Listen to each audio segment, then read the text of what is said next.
In today's world, many may not know the complete and sacred story of Lord Ayyappa Swamy, the divine son born from the union of Lord Shiva and Lord Vishnu. So come, let us all listen together to this extraordinary and ancient legend filled with devotion, valor, and divine mystery. Long ago, when Ramba took the form of a buffalo named Mahishi, she gave birth to a child named Mahishasura. Mahisha, meaning buffalo, and Asura, meaning demon. Mahishasura was a merciless and cruel demon who desired to conquer all three worlds. To make himself immortal, he performed severe penance to please Lord Brahma. When Brahma appeared, Mahishasura said, "O Lord Brahma, grant me the boon that no male being shall ever be able to kill me. After all, I fear no woman." The powerless Brahma, bound by his promise, granted him the boon. With this blessing, Mahishasura's arrogance grew beyond limits. He began destroying sacrifices, killing sages, and stopping all holy rituals and Vedic recitations out of fear. Eventually, the demon went so far as to ban the worship of Lord Shiva and Lord Vishnu. He conquered heaven, tortured the Devas, and took over Amaravati. Since no male could kill him, all the gods went together to Goddess Parameshwari, the Supreme Mother, and prayed for her help. The Divine Mother combined her own energy with that of Hari, Vishnu, and Hara, Shiva, and all the Devas' divine powers to manifest into the fierce form of Chandika Devi. With blazing red eyes and weapons offered by the gods, Chandika Devi entered the battlefield and fought a terrible battle with Mahishasura. The war raged for 15 days. Mahishasura kept changing forms to escape from her. But finally, when he took the form of a buffalo, the goddess trampled him under her feet and pierced his neck with her trident. Peace returned to the worlds once again. When Mahishasura's sister, Mahishi, heard of her brother's death, she was consumed with anger and vengeance toward the Devas. Determined to destroy them, she began a fierce penance to please Lord Brahma. Her screams shook the three worlds. Even when Brahma didn't appear for a long time, she didn't give up. Her body turned into a skeleton, yet she continued her austerity. Finally, Brahma appeared before her. He said, "I am pleased with your devotion. Ask what you desire." She replied, "O Lord, I have defeated the Devas easily, but Hari and Hara conspired to kill my brother. Their deceit burns my heart. Therefore grant me a boon that I can never be killed by Hari or Hara." Brahma hesitated, but before he could speak, Mahishi cunningly added, "If that is not possible, then grant me death only at the hands of a child born from both Hari and Hara. And let that child gain the power to kill me only after he has lived 12 years on earth as a human." Brahma, bound by her request, said "Tathastu," so be it, and departed. Mahishi laughed mockingly, thinking, "How can Hari and Hara, both male, ever give birth to a child? My victory is certain." Meanwhile, a demon named Bhasmasura began an intense penance to Lord Shiva. When Shiva appeared and offered him a boon, Bhasmasura asked for a strange one. "O Lord, grant me the power that whoever's head I touch will turn into ashes instantly." Shiva hesitated. "This boon can cause great harm. Ask for something else, Bhasmasura," he warned. But Bhasmasura was stubborn and said, "Is this the value you give to your devotee, O Shiva? I want no other boon." So Shiva reluctantly granted it. The moment he received the power, Bhasmasura said, "O Lord, how will I know that the boon works? Let me test it on your own head," and raised his hand toward Shiva. Shocked, Shiva ran for his life. Watching this divine scene, Lord Vishnu laughed. To save Shiva, he took the enchanting form of Mohini, a beautiful celestial maiden. Bhasmasura was instantly mesmerized. Mohini said teasingly, "Oh, handsome demon, why are you running around like a madman with this burning head? Wait, let us dance together."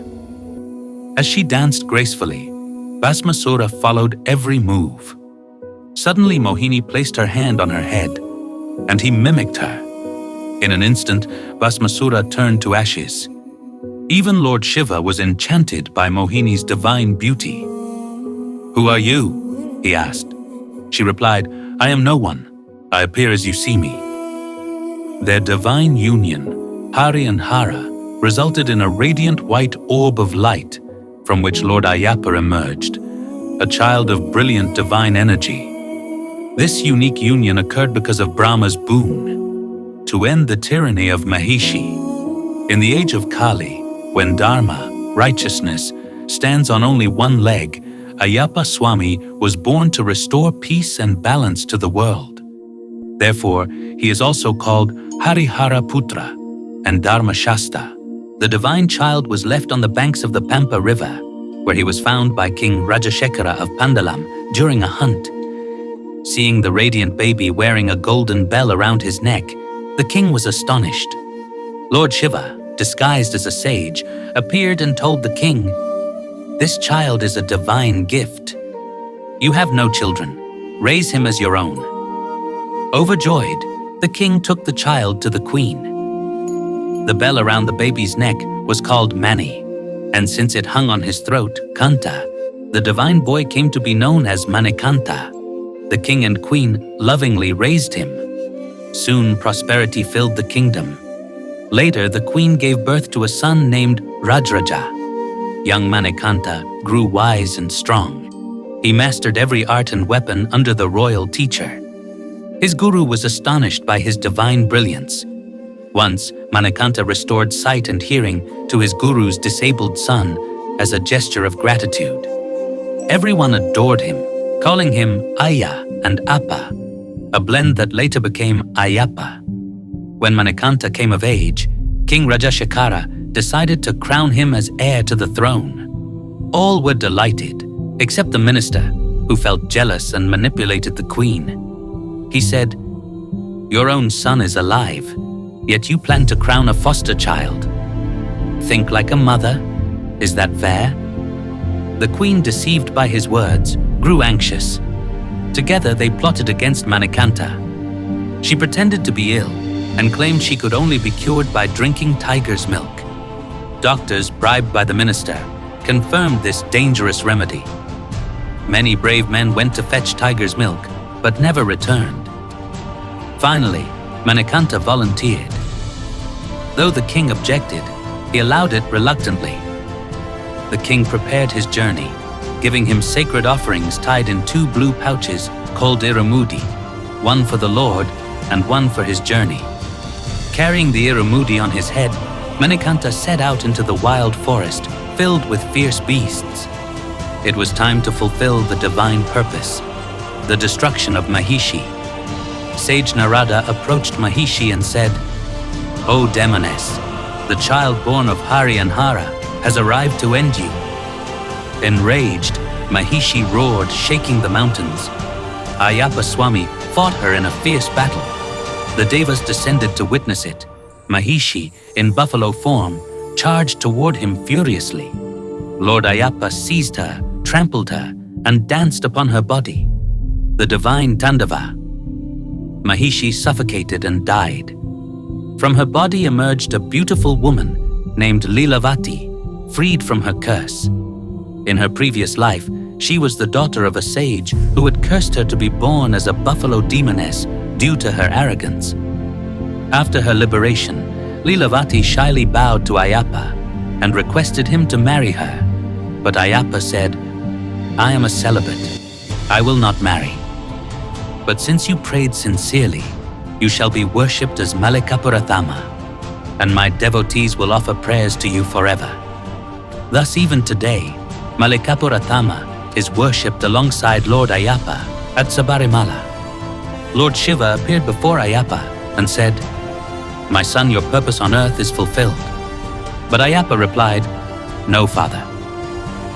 I must first bring tiger's milk to my mother, as promised." Moved by his devotion, Indra and the Devas transformed themselves into tigers. Ayappa mounted one of them and rode back to the kingdom, followed by a pack of tigers. Seeing this sight, the people were terrified. The king and queen were overwhelmed and begged forgiveness. "Forgive us, O Lord," they pleaded. "We could not recognize your divinity. Please rule our kingdom." But Ayappa smiled and said, "My mission is over. I came for Dharma, not for power." He then told them, "Wherever this arrow lands, build my temple there." He shot an arrow that soared through the sky and landed on Sabarimala. Before disappearing, he said, "Those who wear the sacred Ayappa mala and observe my 41-day vow, living a pure, disciplined life free of desires, shall have their wishes fulfilled. Those who climb the 18 holy steps with devotion and surrender shall attain my blessings." The king built a magnificent temple at Sabarimala, installed the idol under Ayappa's guidance through sage Parashurama. And from that day onward, devotees have been visiting the shrine, wearing malas, and following the sacred vows. Even today, devotees trek through mountains, observe strict penance, and climb the 18 sacred steps to have the divine darshan of Lord Ayyappa. Many find transformation in his name, abandoning vices and finding peace. Purpose of the Ayappa Mala. The Ayappa Mala is not just to please the Lord. It is a sacred vow that disciplines a person's life and guides him on the path of righteousness. Thus ends the sacred story of Lord Ayyappa Swamy, the divine Harihara Putra, the protector of Dharma, and the light of devotion in the dark age of Kali. May his blessings fill our hearts with peace, purity, and strength. Swamy Saranam Ayappa.